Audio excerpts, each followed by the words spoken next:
दोस्तों, अब तक हमारे देश में किसानों को कहा जाता था अन्नदाता, लोगों का पेट भरने वाला, लोगों का पेट पालने वाला, देश का पेट भरने वाला। लेकिन बिहार के एडीजी साहब ने देश के किसानों और खास तौर पर बिहार के किसानों को एक नई उपाधि दी है। यह है दोस्तों मर्डरर्स की उपाधि, अपराधियों की उपाधि। क्योंकि ये बात बिहार के एडीजी ने बकायदा खुली प्रेस कॉन्फ्रेंस में बड़े गुमान से रिपोर्टर्स के आगे स्वीकार की है कि ये जो मई और जून का महीना है ना, इसमें तो अपराध बिहार में बढ़ता ही है हमेशा से, क्योंकि किसान बड़े फालतू हैं, किसानों के पास काम नहीं है। दोस्तों, आज पटना में बहुत ही हैरान करने वाला मामला सामने आया है, जहां एक प्राइवेट हॉस्पिटल के आईसीयू वार्ड के अंदर अपराधी घुसे और उन्होंने एक मरीज पर ताबड़तोड़ गोलियां बरसा दी। Can you believe that? आपने कहीं सुना है ऐसा होते हुए कि अस्पताल के अंदर अपराधी घुस रहे हैं, अपराध को अंजाम दे रहे हैं और फरार हो जाते हैं। इस पूरे मुद्दे को लेकर एक बार फिर से बिहार में अपराध को लेकर सवाल उठने शुरू हो गए, क्योंकि हाल के दिनों में तो ऐसा लग रहा है कि आसमान से पानी बरसे न बरसे, बिहार में गोलियां ऐसे बरस रही हैं जैसे कोई मजाक हो गया।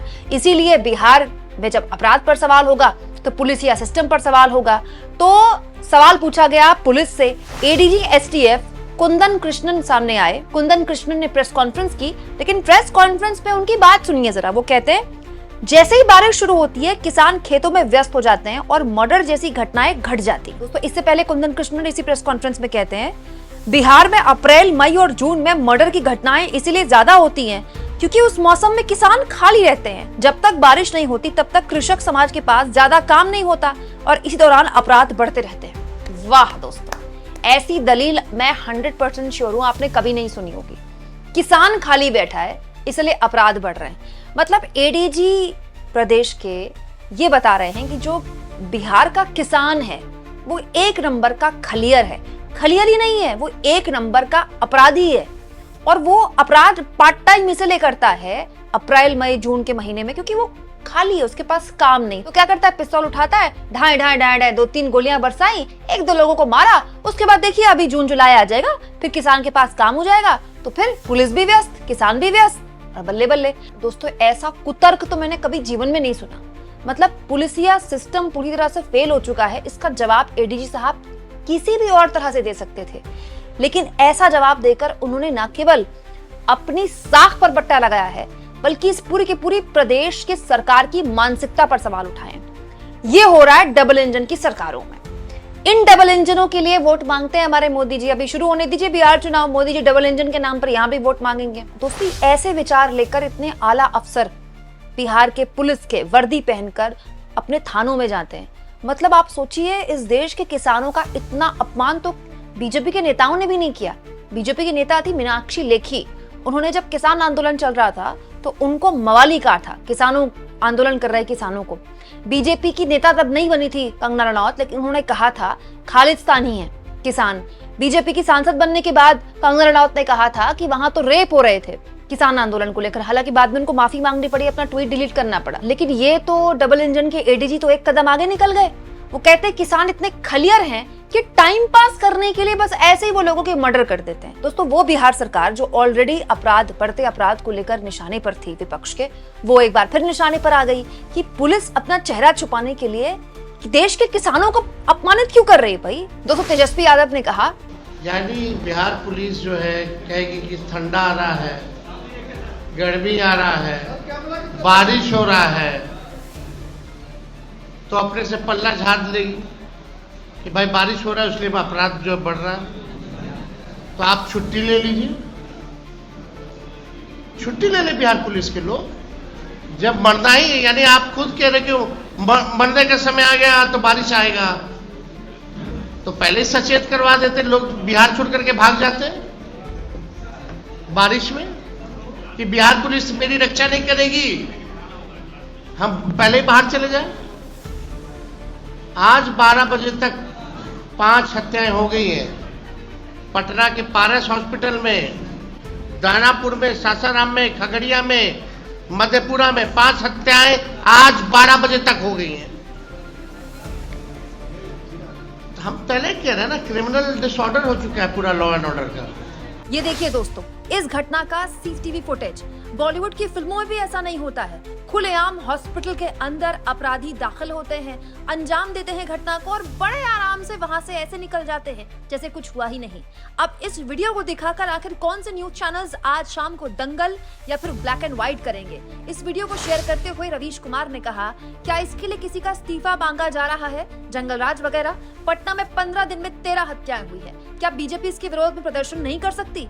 अगर यही वीडियो कोलकाता का होता, अगर यही वीडियो कोलकाता से होता तो कुछ तो हुआ है बिहार में कि सब कुछ हाथ से निकलता दिख रहा है। अब पता चल रहा है गोदी मीडिया को मैनेज कर लेने से देश वाकई सोने की चिड़िया बन जाता है।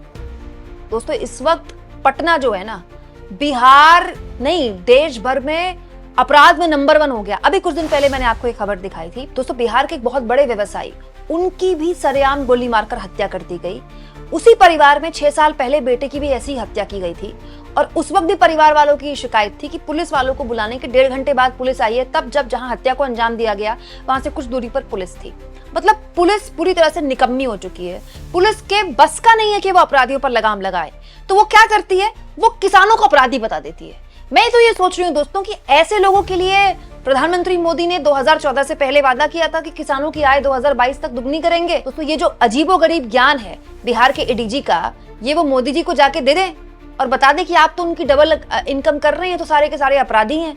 1% सोचिए अगर ये बयान किसी गैर बीजेपी शासित राज्य के एडीजी ने दिया होता, पश्चिम बंगाल के एडीजी ने दिया होता, कर्नाटक के एडीजी ने दिया होता, तेलंगाना के एडीजी ने दिया होता या हिमाचल के, क्या हाल करता गोदी मीडिया। लेकिन आपको इस खबर की रिपोर्टिंग तक नहीं दिखाई देगी। आर्टिकल्स भी लिखे जा रहे हैं तो बड़ी होशियारी से एडीजी का बयान छुपा दिया जा रहा है। लेकिन आप चिंता मत कीजिए दोस्तों, हम आपके सामने हर खबर ऐसे ही रखते रहेंगे, कोई खबर आपके सामने से छूटेगी नहीं। दोस्तों, किसानों को डबल इंजन की पुलिस जब अपराधी कहेगी, उनको मर्डरर्स कहेगी, उनको गोलियां बरसाने वाला कहेगी, तो जाहिर तौर पर विपक्ष तो आक्रामक होगा ही। सुप्रिया चिनेत ने इस मामले में कहा, शादी, मुंडन, व्रत, त्योहार के सीजन तो सुने थे। बिहार पुलिस के एडीजी हेडक्वार्टर कुंदन कृष्णन तो मर्डर और हत्याओं का भी सीजन बता रहे हैं। ये भी कह रहे हैं कि अप्रैल जून किसानों के पास काम नहीं होता, इसीलिए ज्यादा क्राइम होता है।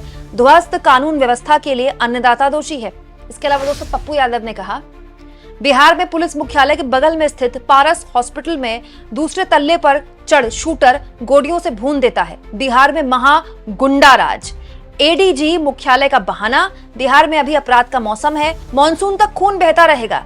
ये क्या कर सकते हैं बिहार में, मई जून जुलाई हत्या करने का महीना है, चुल्लू भर पानी में डूब मरो सरकार। दोस्तों, कितनी हास्यास्पद बात है और उससे भी ज्यादा कितनी चिंता की बात है कि इतने बड़े बड़े पदों में बैठे अधिकारी इतने दोयम दर्जे का बयान दे रहे हैं। दोस्तों, इन अधिकारियों को बिल्कुल अंदाजा नहीं है कि किसान कितनी मेहनत करता है। किसान की जो फसल होती है ना, उसका बच्चा होता है, रात रात भर जाग कर उसको पानी देता है, उसको ओलों से बचाता है, उसको बारिश से बचाता है, उसको ऐसे पालता है जैसे कोई अपना बच्चा पालता है। फिर उसकी वक्त में कटाई करता है, उसका रखरखाव करता है, उसके बाद उसको मंडी में जाके बेचता है। और ये सब कुछ वो कई बार बैंकों से लोन लेके भी करता है, कई बार मार्केट से पैसा उठाकर करता है। किसान कितनी पीड़ा उठाता है और उस किसान के लिए इस तरह की दोयम दर्जे की बातें कही जा रही हैं। और दोस्तों, बिहार का किसान हरियाणा और पंजाब की तरह बहुत सक्षम किसान भी नहीं है, बहुत बड़ी बड़ी जमीनें भी नहीं है उसके नाम पर। बिहार इस देश में घनत्व के मामले में भले ही दूसरी सबसे बड़ी आबादी वाला राज्य हो, वहां वोटर भी बहुत ज्यादा हो, लेकिन आर्थिक तौर पर बहुत पिछड़ा राज्य है बिहार। लैंडलॉक सिटी है, तो वहां जो विकास का जो संभावनाएं वैसे भी बहुत कम होती है, वहां इंडस्ट्री लगना वैसे भी बहुत मुश्किल है। तो वहां का किसान कैसे भी करके बस अपना पेट भर रहा है। और एंड ऑफ द डे, जब ये पुलिस वाले और ये जो सरकारें हैं ये अपना काम करने में अक्षम हैं, अपराध मुक्त प्रदेश देने में अक्षम है, तो ये क्या बहाना देते हैं कि ये तो मौसम चल रहा है। मतलब ऐसा मौसम होता है, तो हमने सुना है कि इस मौसम में बुखार चलता है, इस मौसम में सर्दी जुकाम चलता है, ठंडा गरम मत खाओ नाक में चढ़ जाता है। ये तो हमने पहली बार सुना है कि इस मौसम में मर्डर चलता है। मतलब ये तो वही बात हो गई कि सब चंगा सी, ये तो होता रहता है। तो बिहार की पुलिस मतलब राम भरोसे छोड़ चुकी है बिहार को कि ये तो मौसम चल रहा है मर्डर का, अभी मानसून खत्म हो जाएगा, मर्डर का मौसम खत्म हो जाएगा, तो ये थाने में बैठकर क्या करते हैं, मर्डर चलते हैं क्या? आप इस मुद्दे पर क्या सोचते हैं दोस्तों? ये जो प्रधानमंत्री नरेंद्र मोदी के रहते हुए डबल इंजन सरकारों में खुलेआम पुलिस और कानून व्यवस्था की हर दिन खिल्ली उड़ाई जाती है, उसकी धज्जी उड़ाई जाती है, और जवाब में वहां के पुलिस अधिकारी किसानों को मर्डरर्स कहते हैं, अपराधी करार देते हैं। कमेंट बॉक्स में जरूर लिखें। और जितना हो सके दोस्तों चैनल को शेयर भी करें और सब्सक्राइब भी।